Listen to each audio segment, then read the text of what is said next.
Direito, cultura, cidadania e história. Em cartaz reúne tudo isso em 1 hora de programação. É um novo espaço da TV Justiça para exibição de produções audiovisuais selecionadas especialmente para você.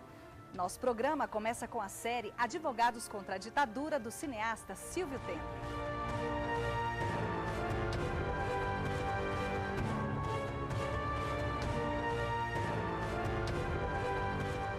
No último episódio da série A Luta e o Fim da Ditadura, em cartaz mostra um depoimento exclusivo do jurista e ministro aposentado do Superior Tribunal de Justiça, Gilson Dipp.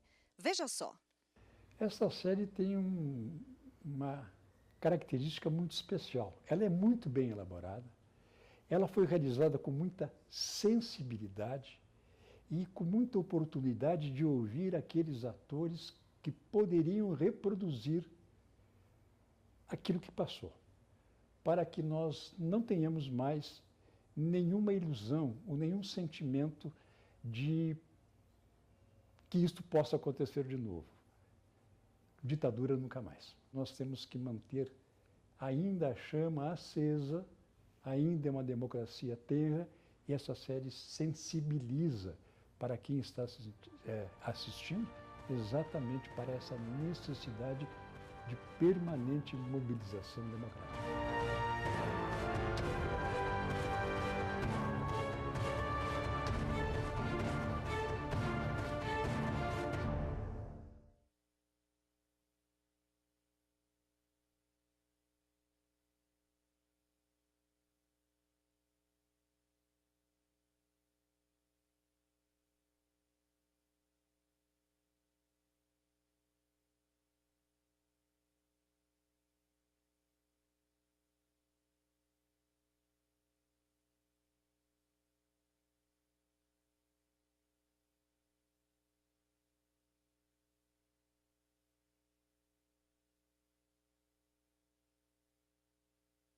Eu era jornalista, uma jornalista da vida legal.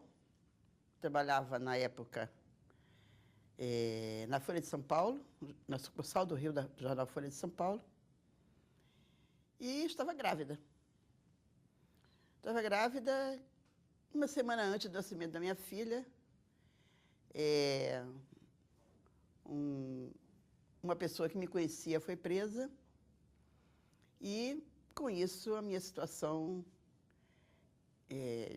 de uma pessoa legal, uma pessoa que estava trabalhando normalmente, foi prejudicada.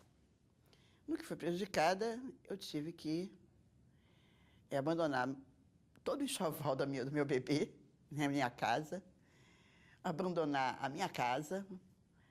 Eu tive que começar a empreender uma fuga. Grávida de 9 meses. Eu tive sorte porque meu bebê foi nascer, a minha filha, que nasceu, Flávia. Eu digo para ela, você é uma iluminada. Primeiro que você foi nascer justamente na véspera de Natal,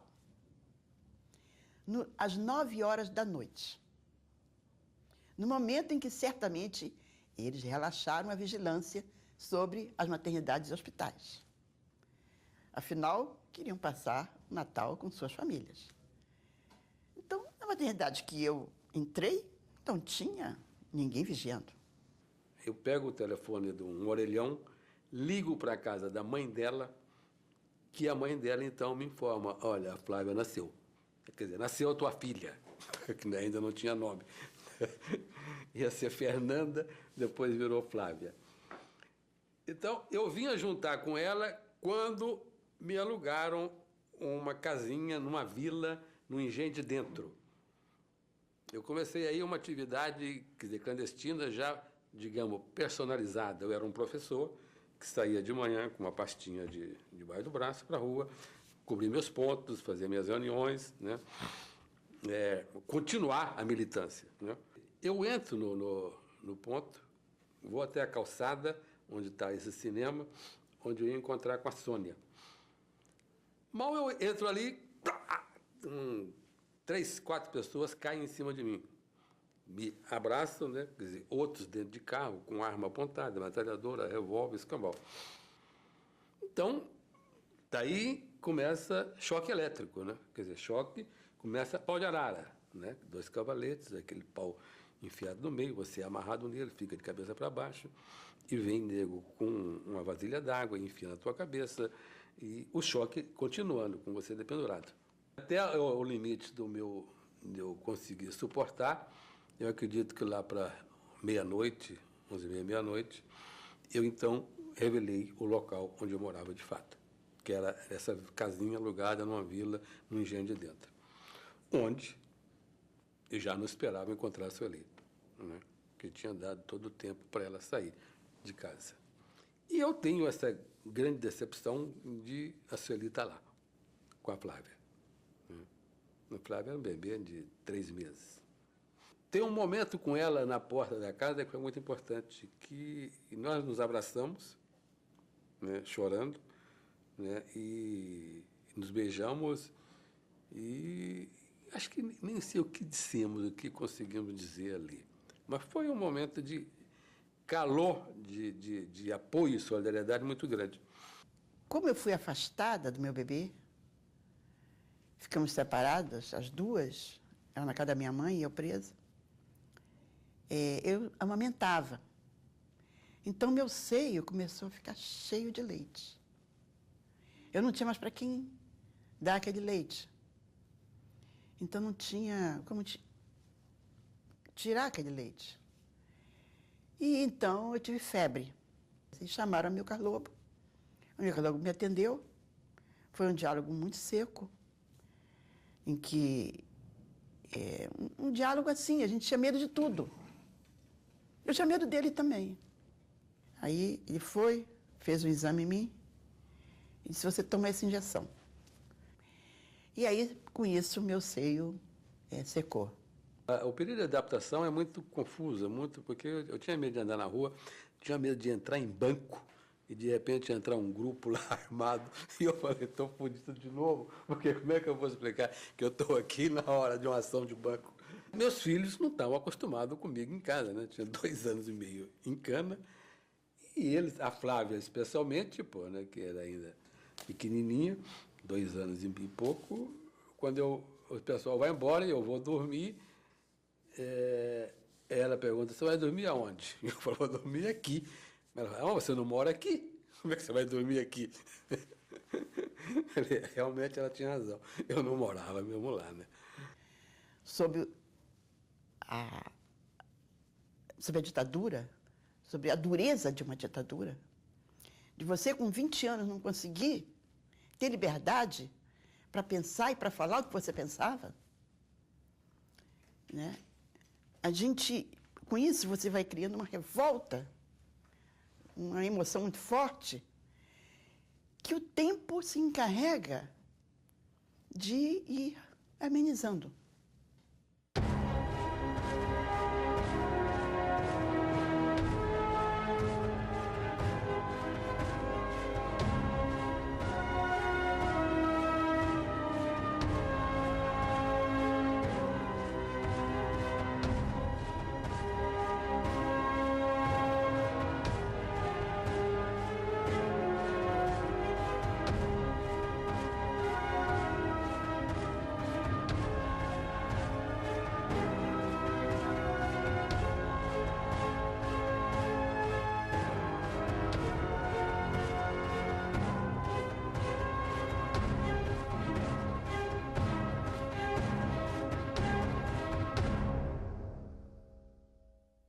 A auditoria, em tese, é uma busca de judicialização, de legalização, que eu costumo chamar de muito lusitana, né, da ditadura brasileira, porque a ditadura argentina, chilena não fizeram isso, matavam, desapareciam, não cuidavam de formalizar nada. Mas a tradição lusitana, cartorial, apontou para que a ditadura brasileira tentasse dar uma aparência sempre de tribunal, de direito de defesa.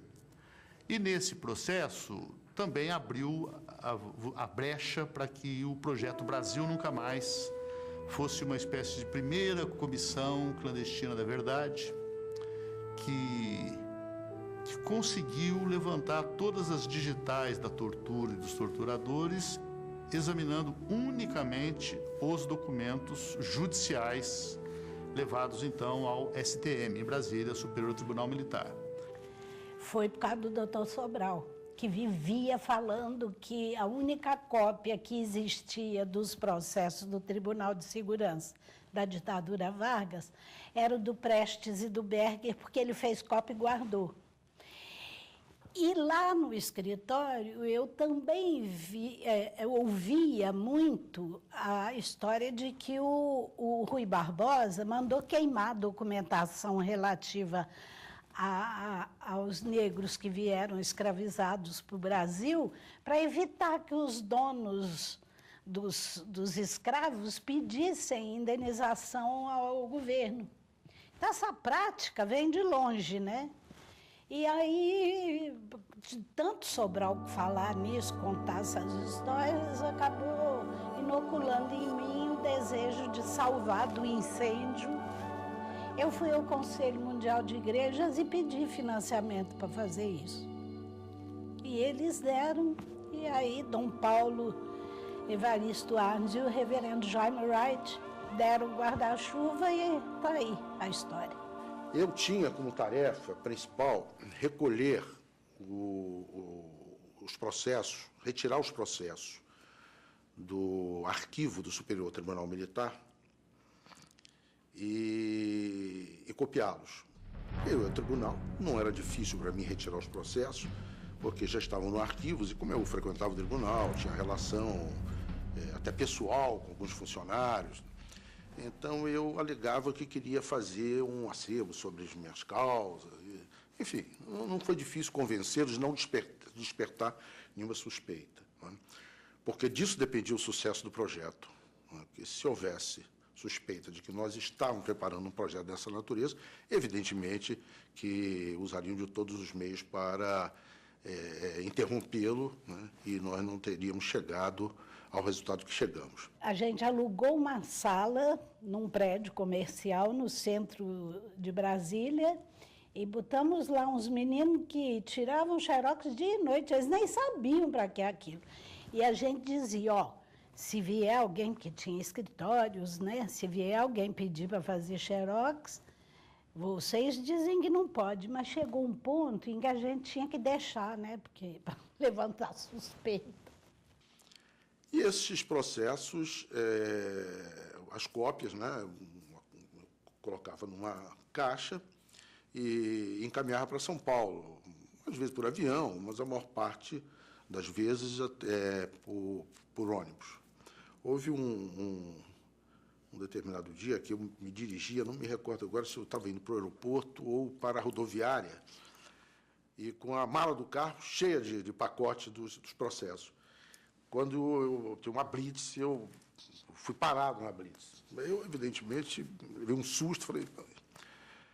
E me apresentei documentos, um documento do carro, e nada aconteceu e eu fui em frente. Depois eu parei um pouco, porque eu fiquei tão nervoso que eu não conseguia dirigir, né? Foi um projeto importante, hoje todos conhecem, né? Conhecem o livro, e feito com muito cuidado, com muito critério, tanto que houve muito pouco questionamento sobre os fatos ali relatados. Que nunca mais se repitam as violências, as ignomínias, as injustiças, as perseguições praticadas no Brasil de um passado recente. Que ninguém participe desse debate nacional sem tomar conhecimento sobre o conteúdo deste livro, para que se possa exigir medidas no sentido de não se repetirem esses anos de perseguição e ódio, para eliminar do seio da humanidade o flagelo das torturas, de qualquer tipo, por qualquer delito, sob qualquer razão. São apenas esses os objetivos do projeto Brasil Nunca Mais. O Brasil não comportava mais a ditadura. Os passos seguintes foram anistia, eleições indiretas com um civil na presidência da República, constituinte e eleições diretas para presidente da República. O último ditador partiu pedindo que o esquecessem. A ditadura militar acabou sem deixar saudades. Foi do lado daqueles que sofreram as consequências da ditadura militar que surgiu a ideia da anistia. Cresceu, foi um grande movimento,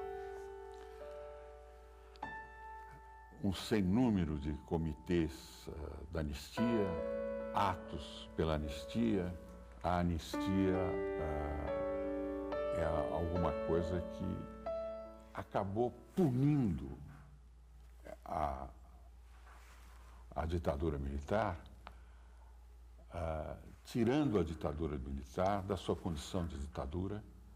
Hoje, por exemplo, se discute muito a lei de anistia, e que hoje, em tese, estaria protegendo, entre aspas, os torturadores, os perseguidores, os assassinos e tal, mas é que na época nós estávamos discutindo uma coisa que era anistia ampla, geral e irrestrita. Não daria para ninguém ter uma bola de cristal e estar analisando isso para o futuro, que essa lei iria beneficiar aqueles caras. De fato, isso não houve, não aconteceu. Era um avanço, eram 4, 5 passos para frente, e era o que se fez na época. Depois, hoje, fazer a história e descrever a história 10 anos depois, é fácil. Daí você pode pôr todos os prós e os contras. Naquela época em que, era crime estar nos reunindo para discutir a anistia, aquela lei era o avanço. Teotônio, no auge ali das negociações e discussões do projeto da anistia, chegou uma hora que ele disse assim: vocês não entenderam que ou é esse projeto ou não vai ter anistia. Os presos vão continuar presos, os exilados vão continuar exilados, os desaparecidos vão continuar desaparecidos. Então, nesse momento, vamos por esse projeto, que é o que é possível agora. Nós tivemos o apoio, por exemplo, de franceses, de holandeses, de suíços, que se juntaram a nós. Em Paris se criou o Secretariat International de Juristes pour la Amnistie Uruguaienne, com queridos companheiros advogados franceses, Jean-Louis Weil, por exemplo, não é, que se juntou a nós e andamos por esta América Latina fazendo seminários e discutindo anistia e transição. E se vai juntando e se vai organizando entidades de direitos humanos e vamos articulando, visitando o Chile, indo ver presos políticos, tentando falar com aquelas autoridades que, de alguma forma, se dispunham a conversar com um bando de malucos que iam lá cobrar direitos humanos, respeito aos direitos humanos. E eu não esqueço com o doutor Belisário dos Santos Júnior e outros companheiros, em Chile, sob Pinochet, tivemos uma audiência com o ministro do Interior, em pleno Palácio de la Moneda, para pedir a ele que fossem respeitados aqueles companheiros nossos de direitos humanos, que estavam sendo agredidos, presos e torturados. Foi um horror a audiência, mas lá fomos. A ONU organizou o Ano Internacional da Mulher. E eu fui como representante do movimento feminino pela anistia. Eu li o manifesto da mulher brasileira pela anistia e fui muito aplaudida, aplaudidíssima. E uma senhora que estava atrás disse: eu quero falar com a senhora, isso é muito importante. E daí eu tive um apoio muito grande, sabe?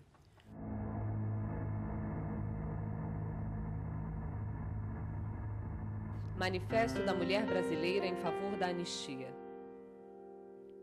Nós, mulheres brasileiras, assumimos nossas responsabilidades de cidadãs no quadro político nacional. Através da história, procuramos o espírito solidário da mulher, fortalecendo aspirações de amor e justiça. Eis porque nós nos antepomos aos destinos da nação, que só cumprirá sua finalidade de paz se for concedida a anistia ampla e geral a todos aqueles que foram atingidos pelos atos de exceção. Conclamamos todas as mulheres no sentido de se unirem a este movimento, procurando o apoio de todos quantos se identifiquem com a ideia da necessidade da anistia, tendo em vista um dos objetivos nacionais, a união da nação. O regime já não tinha mais a mesma força, o mesmo poderio. o velho não tinha força ainda para se manter no poder como se mantinha, mas não com a mesma intensidade, não com a mesma brutalidade sequer. Havia já uma decisão das forças hegemônicas das Forças Armadas, né, dos setores hegemônicos das Forças Armadas, de que a ditadura estava nos seus estertores, já não havia uma crise econômica, já não havia o apoio amplo da classe média, não é, que foi muito importante para o golpe de Estado de 64 e para a sustentação da ditadura. Já não havia apoio, né, da grande imprensa à ditadura. Enfim, a ditadura, o seu ciclo estava esgotado.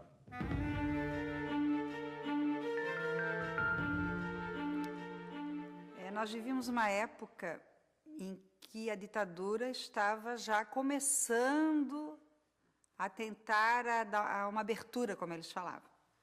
E o momento é que eles queriam transformar o general em João, presidente da Conciliação. E parece que escolheram Florianópolis, que é uma cidade na época conhecida como de um povo bastante cordial, né, onde não haveria grandes perigos de fazer isso. O Jorge Bornhausen era governador que era, na época, ele era nomeado, né? E fizemos uma reunião no DCE, chamei o presidente da UCE, o Adolfo, que era muito meu amigo pessoal, estudante de Direito também, que nós precisaríamos responder a isso, né? Precisaríamos fazer alguma coisa para responder a esta campanha, né, essa farsa de democratização da ditadura. E o presidente iria falar, o ditador, né, iria falar do balcão do palácio. Aí viemos, descemos, e ali tinha uma multidão de pessoas. Tinha umas 2.000 pessoas, mais ou menos. Nós éramos 100 pessoas. Quando o Jorge Bornhausen começou a falar, nós começamos a chamá-lo de mentiroso. É mentira, começamos a gritar, é mentira, tudo que ele falava era mentira, era mentira. E o povo inteiro começou a gritar que era mentira, porque ele era muito odiado pelos servidores públicos. Aí, assim, rapidamente conseguiram tirar as crianças, o povo e os estudantes aí aproveitaram e meteram bronca. Houve um momento de estupefação, que eu tenho fotos, inclusive, assim, da polícia militar. Há uma reunião do comando daquele grupo de policiais que estavam na praça ali para ver o que eles iam fazer. Aí o Figueiredo aparece na sacada e faz um gesto parecido com um cigarro na mão. Aí o pessoal achou que ele estava mandando todo mundo tomar no cu e todo mundo mandou ele tomar no cu. Filho da puta, desgraçado, comunista, filho da puta. E foi daí para frente, foi um Deus me acuda. Uma parte da população se desloca abaixo o balão, que estava, fura o balão, pega o balão, leva até o centro da praça, onde tinha sido instalada a tal placa homenageando o Floriano. Arrancam da base de concreto da placa a placa e tacam fogo naquele balão e entrega essa placa pegando fogo, pelando na porta do palácio. E o Figueiredo desce e vai para o Ponto Chique, que é um café que ele tinha programado uma ida, um café que era popular ali no centro e tal, mas foi tudo aos trancos e barrancos, no tapa, segurança brigando. Eu me lembro de ter visto o comandante da unidade da Marinha, que atravessando a praça sozinho, sabe? Porque aquilo para os militares aqui foi uma encrenca, né? Não ter dado a cobertura devida à visita do presidente, quando estava anunciado um protesto, né? E daí saíram, então, claro que o regime também não podia prender toda a praça, não podia prender toda a população que gritou, que vaiou, que xingou, que manifestou a sua indignação, não é? E escolheu, então, os 7 estudantes que foram os réus desse processo também de Lei de Segurança Nacional e que, também pela Comissão de Justiça e Paz, me coube, principalmente a minha pessoa, se é que eu posso dizer que tem algum mérito nisso, de articular, entende, a defesa desses 7 estudantes. Teve uma reunião do Ministério Público, que o Heleno Fragoso veio fazer uma palestra, e eu fui convidado, estava no Clube 12, quando o Procurador-Geral da Justiça, que é o Carlos Curtis, chegou e disse: "Ó, Sadi, o governador acaba de informar que a partir de amanhã eles vão começar a prender os estudantes." Aí eu me dirigi ao Heleno Fragoso, que era um grande, famoso criminalista, que eu conhecia. Aí eu disse: "Heleno, e agora, como é que eu faço? Ele disse, amanhã você vai lá, na Polícia Federal, com a sua carteira e se apresenta que quer defender os estudantes.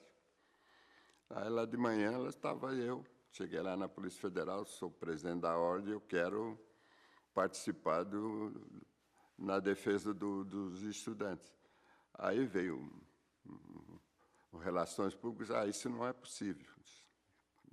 Por que não é possível? Sou advogado, quero assistir. Não é possível.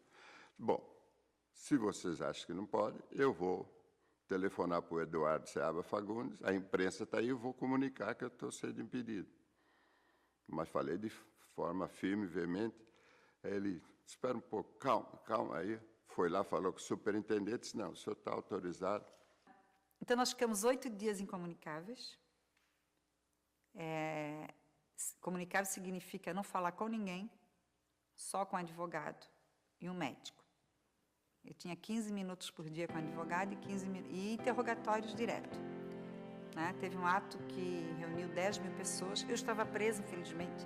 Uma das minhas maiores frustrações foi não ter participado do maior ato da história, naquela época, de Florianópolis, que foi o ato pela nossa libertação, que reuniu, parece, umas 10 mil pessoas. Aquele episódio de Florianópolis não foi um episódio que se circunscreveu ao limite do território de Florianópolis ou de Santa Catarina. Aquilo se espalhou pelo Brasil como um todo. A derrubada da ditadura é uma construção sucessiva, longa, histórica, cansativa, sofrida de pequenas vitórias. Aquela foi, indiscutivelmente, uma grande vitória pela razão simples que mostrou que, digamos assim, o tigre já não mordia com tanta força, os dentes já não estavam tão bons. Eles não tiveram capacidade, com certeza gostariam de ter feito mais, mas já não era mais possível. Era mais ou menos como o velho que já não tem força para se manter, enquanto o novo ainda não tinha força, entende, para entrar no lugar. Houve retrocesso. No ano de 1980, houve a bomba na OAB, que vitimou a Dona Lira Monteiro. Em 1981, a bomba no Rio Centro. Os setores, vulgarmente chamados de linha dura, das Forças Armadas, sobretudo do Exército, ainda resistiam a qualquer possibilidade de democratização do país. E eram contra, atuaram contra a chamada abertura. Havia um racha naquele momento nas Forças Armadas, sobretudo no Exército. Foi um momento depois da anistia de 79, imediatamente depois, quando nos aeroportos não voltaram as pessoas, quando as celas se abriram, não por conta da anistia, mas por conta da mudança da Lei de Segurança Nacional. Liberaram-se alguns presos e essas pessoas não voltaram e nós tirávamos, então, da prisão e voltavam do exílio algumas testemunhas oculares de companheiros desaparecidos. E nós precisávamos preservar esses depoimentos. Eles foram preservados naquela sala contígua à sala da Dona Lida. Então, ali estourou aquela bomba, não foi por acaso. Foi porque havia esse momento em que provas estavam sendo colhidas. Eu acho que muito da consolidação da democracia e da conquista da democracia no país vem do esforço dos advogados, né? Tenho muita convicção disso. A OAB, por exemplo, inegavelmente, no primeiro momento, na ditadura de 64, tem uma postura dúbia, né? Tem uma postura até de apoio, velado, naquele primeiro momento daquela onda conservadora. Eu acho que a Ordem, no final dos anos 70, a partir do Raimundo Fauro, da grande conferência da Ordem de Curitiba, a Ordem vai realmente para a ofensiva contra o regime militar e que termina na tentativa de assassinato do Eduardo Seabra Fagundes, que vitimou a Dona Lida, que era secretária da presidência da Ordem. Acho que esse é o símbolo maior desse enfrentamento que foi se radicalizando entre a advocacia e as forças do arbítrio. Efeitos conexos da ditadura. A repressão contra os trabalhadores. A violência no campo não estava dissociada, né, da violência maior que acontecia no país. Pelo contrário, né, ela era um estímulo à violência institucional, né, que o regime empregou, né, era um estímulo para que outras violências acontecessem, né? Quer dizer, nós tivemos, e em alguns textos que eu trouxe aí, né, demonstra isso, trabalhadores assassinados pela polícia. Um deles foi assassinado, né, por mais de 10 policiais quando se escondia embaixo de uma cama, na casa dele.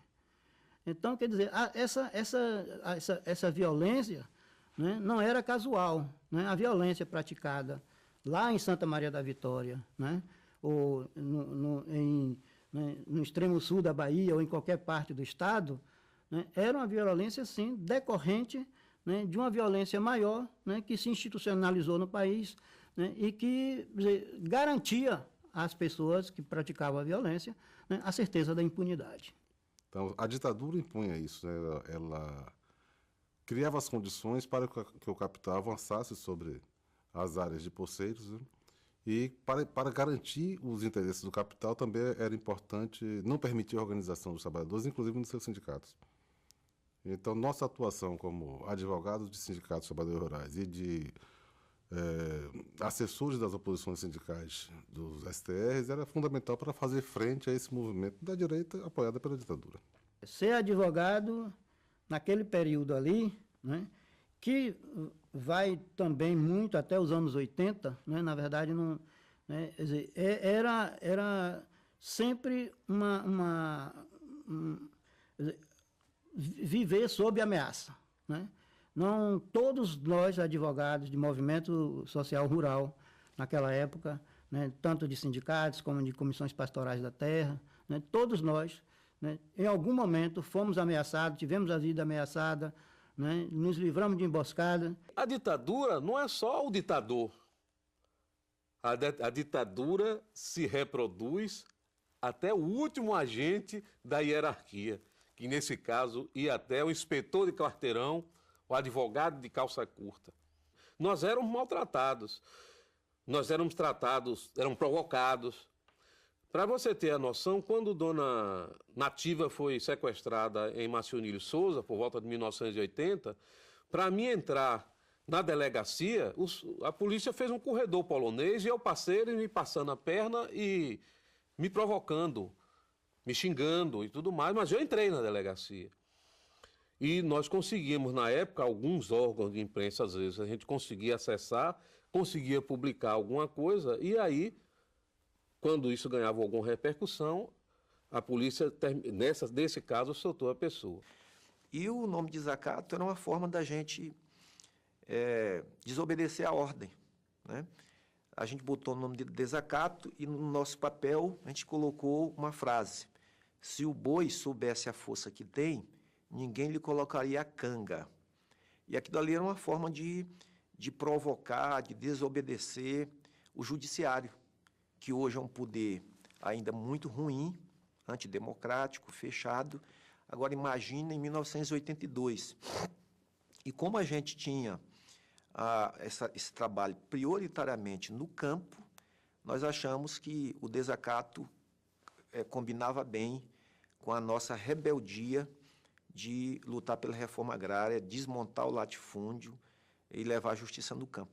Trabalhar o direito dentro de uma dimensão dialética com as pessoas a quem nós nos propunhamos a trabalhar junto, não é?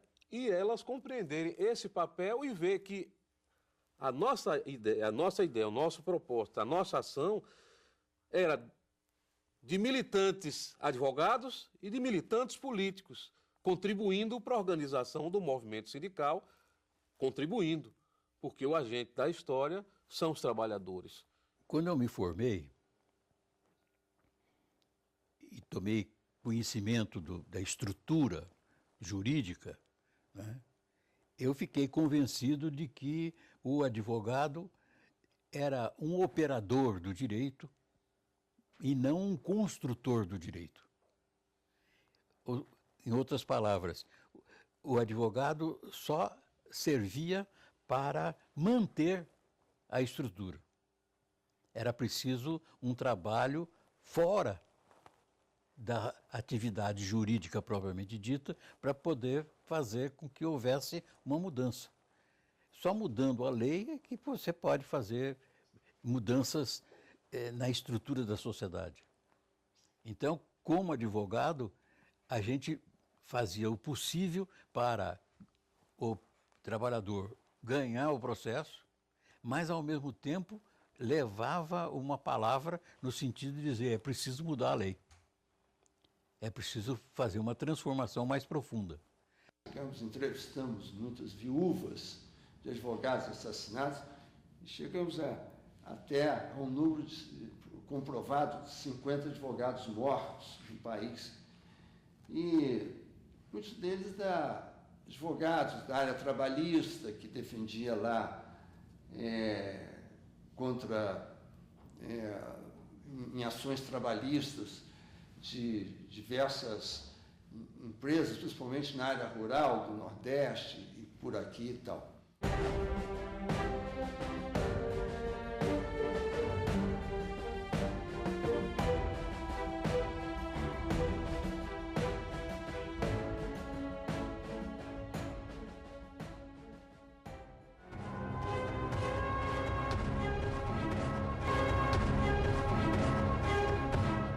A coragem é um ato de escolha entre o risco, não é? E você decide entre o risco e o não risco, você decide se arriscar. Entre o risco e a segurança, você opta pelo risco, tendo em vista determinados fins. No nosso caso, eu acho que nós nem ficávamos assim, examinando, analisando, conjecturando os riscos, os perigos que nós corríamos.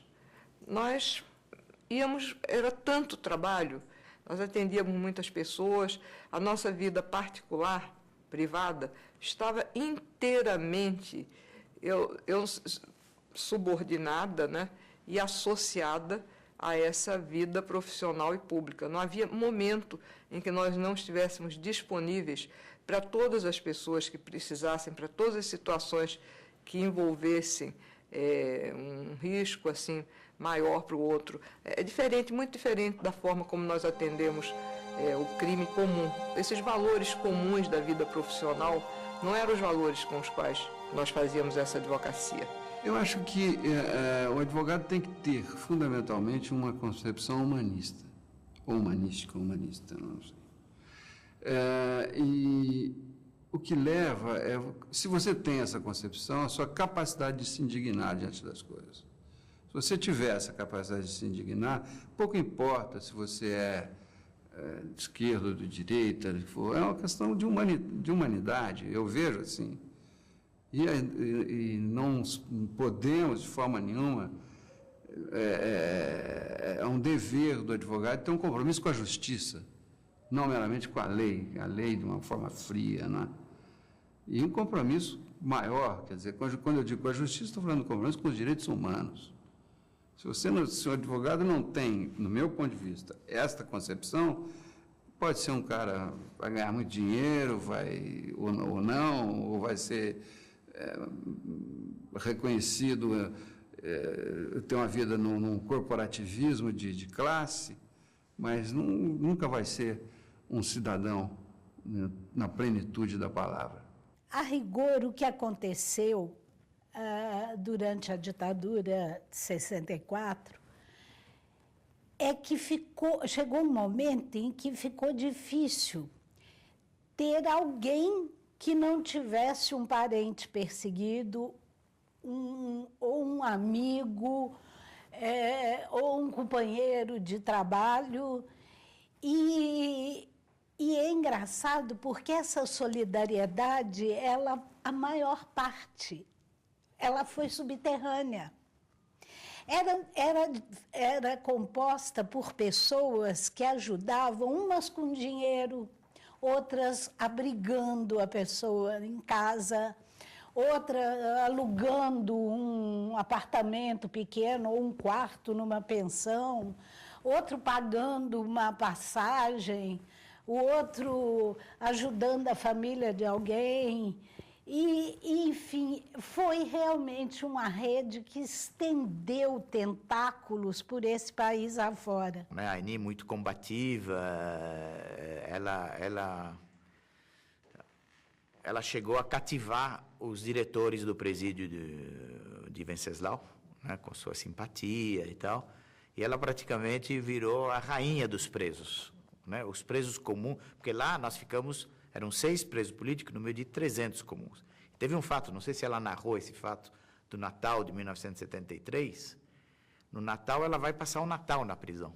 Ela vem do Rio de Janeiro e, olha, Venceslau, não tinha avião naquele tempo, era 14, 15 horas de ônibus, que tinha que fazer desde São Paulo. Então, ela tinha que vir. Ela resolve que o Natal dela ela vai passar no presídio. E ela passa no presídio e ela faz um discurso para toda a comunidade. O diretor convida ela para fazer um discurso de Natal para a comunidade carcerária, e eram os presos comuns. Ela virou a rainha dos presos, né? Porque os presos adoraram ela, adoraram o que ela falava, falavam dela como se fosse uma deusa, né? Esse é um trabalho em madeira, assim, simples, né? Traduzido são as mãos, as expressivas mãos de um preso. E atrás tem um verso, está escrito, o Dr. Eloário Guazelli Família. Assim, ó. Então tem uns versos aqui, que eu sempre gostei muito desses versos. Deixo aqui, na parede da cela, estes versos. Não se percam palavras dissolvidas no muro. Que os olhos de algum perseguido os encontrem e eu torne a achá-los na boca do meu povo um dia. Isso são os presos políticos de São Paulo, que em 1975 mandaram para o pai. Quero dizer, com muito orgulho, que fico extremamente satisfeito com a minha cidadania de brasileiro quando vejo que muitos se levantaram, e alguns, inclusive, do Exército, como o capitão Lamarca, o sargento Honório e mais outros, que Marighella se levantou. Enfim, nós não fomos pura e simplesmente cordeiros que tenhamos marchado por matadouro. Houve uma rebeldia, houve uma resposta do povo brasileiro, e uma resposta armada, uma resposta corajosa. Muitos e muitos heróis, como Ricardo Zaratini e muitos outros, deixaram o seu nome inscrito nesses protestos como uma demonstração de que nós somos um grande povo. Ao mesmo tempo que nós tivemos um momento de muita dificuldade, onde nós fomos a todo momento testados na nossa coragem, a vida deu a possibilidade de nós estarmos com as melhores pessoas desse país. Eu não tenho dúvida de dizer isso, porque quando você abraça uma pessoa honrada como um Apolônio de Carvalho, um herói de 3 pátrias, e ele tem carinho por você, ou mesmo a um caso recente que acabou de ser julgado na comissão de anistia, de uma moça que foi presa aos 18 anos e ficou totalmente desestruturada, e você consegue trazê-la, se constituir nessa vida e fazê-la vomitar aquele mal. Um bebê com 1 ano e 8 meses, ele foi espancado pelo grupo de repressão que tinha prendido o pai e a mãe e procurava amigos, foi jogado no chão e foi um menino que o depoimento do pai, a revista Isto É, esse meu filho nunca mais conseguiu se encontrar na vida, nem a vida escolar, nem a vida de trabalho. A matéria fala que ele desenvolveu uma fobia social. Bom, são episódios que mostram que houve tortura de um bebê. Episódios que mostram que o Brasil precisa ter coragem de ir fundo nesse autoexame, sem revanchismo, com os olhos postos no futuro. A gente fala muito em não esquecer o passado, e é preciso agregar, é sobretudo importante não esquecer o futuro. Houve uma fase, depois do regime militar, em que ninguém aceitava a tortura, nem os que haviam praticado. Depois começou a haver um silêncio e agora começa a haver quase que uma assunção da tortura, uma defesa da tortura, dizendo, precisou fazer isso para a gente não chegar a uma Cuba, etc. Quer dizer, a defesa da tortura hoje é muito mais difícil de fazer, porque hoje a gente está falando com pessoas que nunca viram isso, não conhecem. ninguém tem uma estatística correta, até porque eles escondem, a ditadura sempre escondeu, e até hoje os arquivos continuam rotulados como secretos, sigilosos, você não consegue fazer uma estatística. Não eram 300 vítimas, nem eram 3.000, nem 30.000, nem 300.000. Foi um número muito maior. E mesmo sem estatística, se quiser, faremos aqui uma aritmética simples e o senhor vai se convencer de que pode ter ultrapassado 500 mil de vítimas se nós incluirmos as famílias que sofreram, de uma forma ou de outra, sofreram muito. Mais de 500 mil. Agora, foram centenas de milhares os presos, sequestrados, desaparecidos, assassinados políticos. Desde a luta dos familiares que começaram a denunciar o desaparecimento dos seus parentes, dos seus pais, das suas mães, dos seus irmãos, avós, enfim, ainda na época da ditadura, sempre esbarramos na renitência dos comandos militares em fornecer informações, em facilitar o acesso a informações, em abrir os arquivos. Então, isso é profundamente lamentável, né? Até porque as novas gerações de militares não têm qualquer comprometimento pessoal ou institucional com aquelas barbaridades que aconteceram na época da ditadura, mas predomina um espírito de corpo e uma solidariedade inaceitável com assassinos e torturadores que nós não podemos admitir. É um compromisso que nós temos com as gerações que não viveram aquilo. Eu me recordo quando aconteceu o golpe, falava-se da Revolução de 32, e eu me lembro da Revolução de 32, eu colocava com uma coisa lá de trás, que eu não participei, obviamente, mas com uma coisa assim, remota. E agora que nós temos a possibilidade de remexer a história e temos a obrigação de mostrar a essa juventude que esses fatos aconteceram e que não podem se repetir. É um alerta para o compromisso com a democracia. Eu digo que a revelação do passado é a melhor forma de nós celebrarmos o futuro. Tem um certo arbítrio, tem uma certa visão de capitalismo autoritário que ela é tolerada, e as pessoas imaginam que isso é que deve ser feito para que a sociedade possa viver em ordem e funcionar. Então, quer dizer, é como se tivesse um racismo institucionalizado, uma violência institucionalizada. E isso é difícil você entender que isso seja uma mera... não é um lugar comum. Isso é um lugar de existência, um lugar de vida. Então, independente de períodos ditatoriais ou períodos democráticos, tem uma vertente autoritária que corta esses períodos. E essa modalidade nossa de capitalismo autoritário, ela traz em si todas as usurpações de terras, usurpações de territórios, usurpações de direitos, usurpações de sonhos e desejos. Eu acho que esse é o capítulo que nós estamos colocados hoje e que nos coloca diante de muitas incertezas quanto a esse futuro nosso enquanto um país democrático. É resolver essa questão do autoritarismo na sociedade brasileira.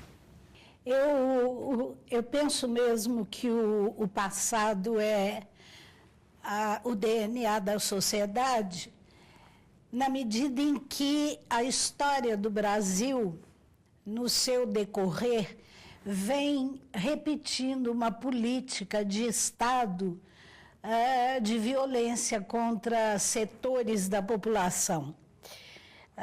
Para não ir muito longe, a gente pega massacre de índio, escravidão, na República Nova, os vários episódios tentando sufocar os movimentos populares, na ditadura Vargas, a violência contra os seus opositores, e na ditadura militar, civil-militar, de 64 a 85, as Forças Armadas quiseram eliminar qualquer tipo de oposição, né? Houve uma grita generalizada contra a violência praticada contra os presos políticos, porque, na época, a maioria das vítimas do Estado eram da classe média. E os filhos da classe média sofrendo a mesma violência que o homem do povo, historicamente, vinha sofrendo, que era o pau de arara, a falta de advogado, a falta de habeas corpus, quando isso atingiu a classe média, aí houve uma grita. Essa mesma violência que veio historicamente e passou pelas duas ditaduras, hoje ela atinge o homem do povo e ninguém faz nada, pelo contrário. Há setores que concordam com a ideia de que bandido bom é bandido morto. É claro que, digamos, na transição para a democracia, né, num primeiro momento, havia quase que um constrangimento, mas hoje eu vejo, como diz a Verinha, mais do que tolerância, aplauso a toda sorte de violação que, durante a ditadura, quando a classe média foi ao pau de arara, porque as práticas brasileiras, a nossa história é essa, uma história de escravismo tardio. O escravismo supõe um poder punitivo doméstico permanente. Todo dia a polícia mata dois. O jornal vai dizer, eram traficantes, como se matar traficante fosse que nem matar mosca. Como se começa a ser categoria traficante, né? Que é isso? Que é isso? Aí, vamos. Há histórias, né? As pessoas. Mas bastou dizer que é traficante, é como se tivesse legitimado o tipo de morte. Nós convivemos com isso. Ou seja, nós descobrimos uma maneira, e o Marildo escreve sobre isso muito bem, de deixar a exceção rolar francamente dentro do Estado de Direito. Democracia, disse um filósofo, uma das belezas da democracia é ser uma obra sempre inacabada. Cada conquista, cada avanço leva à reivindicação de novos avanços, de novas conquistas.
Eu era estudante de Direito na PUC-Rio em 1969, quando na aula de introdução à ciência do direito li no jornal a notícia da prisão dos advogados de presos políticos.